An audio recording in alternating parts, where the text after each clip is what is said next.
Remember Xie Daoyun, the brilliant young girl who stunned her family with a single line of poetry.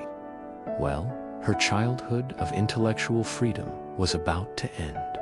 In the world of ancient China's powerful clans, once a noble girl reached a certain age, the question was no longer what can she learn, but whom will she marry? Marriage wasn't about love. It was a political contract, a strategic alliance designed to bind powerful families together. And so, while Daoyun was still lost in the world of books and verses, the adults in her life were already sealing her fate. She was betrothed to Wang Ningzhi, a son of the equally prestigious Wang Clan. On paper, it seemed like a perfect match. The Wangs were renowned for their scholarship and refinement. Daoyun, ever the optimist, hoped she might find a kindred spirit, a partner who shared her love for literature and deep thought.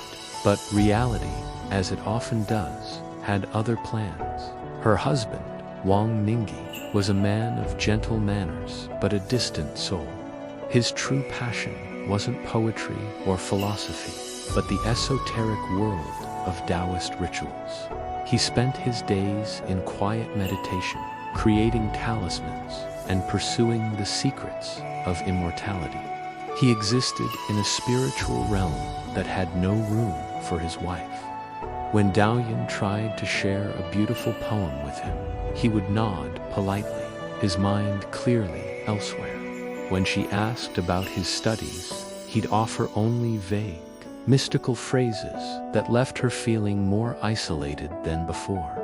She had married into one of the grandest households in the land, yet she found herself utterly alone, stranded in a vast, echoing loneliness.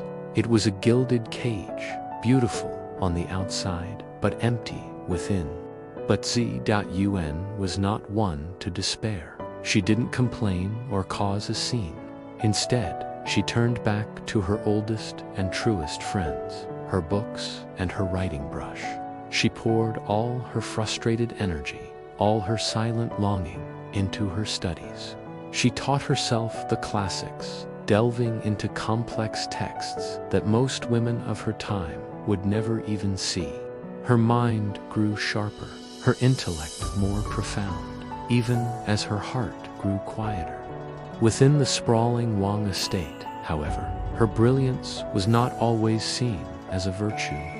Whispers began to follow her through the corridors. She's too clever for her own good. She speaks like a scholar, not a wife.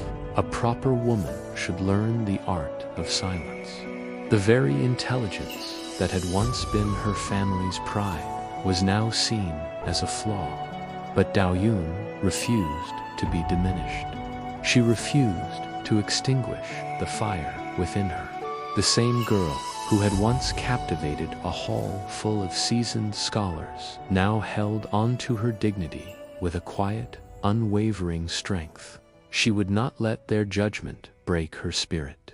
Sometimes, late at night, as she sat alone in her dimly lit chambers, she would stare out into the darkness and remember that snowy day from her childhood.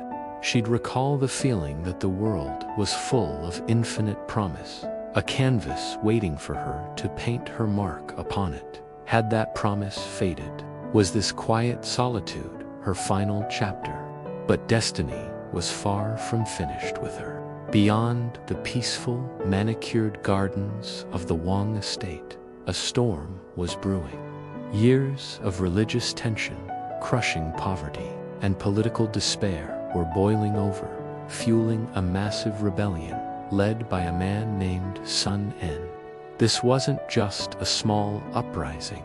It was a tidal wave of chaos that would soon crash across the land, shattering every fragile piece and threatening the very foundations of their world. Soon, alarming rumors started to trickle into the protected bubble of the noble households. Sun En's forces are gathering near the coast. Cities are falling, one by one. The rebellion is spreading faster than anyone imagined. Daoyun sensed the change in the air, the way an animal senses an earthquake before the ground begins to shake. There was a new tension, a new fear that even the high walls of the Wang mansion couldn't keep out. Her marriage may have dimmed her light, forcing her brilliance into the shadows. But the coming storm would demand something more from her than just poetry and intellect. For the first time in her life, she would face a world that required not just grace, but raw, unyielding courage. Standing on a quiet veranda, feeling the rising wind on her face, the distant, ominous echo of war drums began to reach her home. Her life of quiet contemplation was over. A new, terrifying chapter was about to begin. Join us next time for part 3, as we witness how the rebellion that swept through China would change Xie Daoyun's life forever. Thanks for watching, and don't forget to subscribe for more.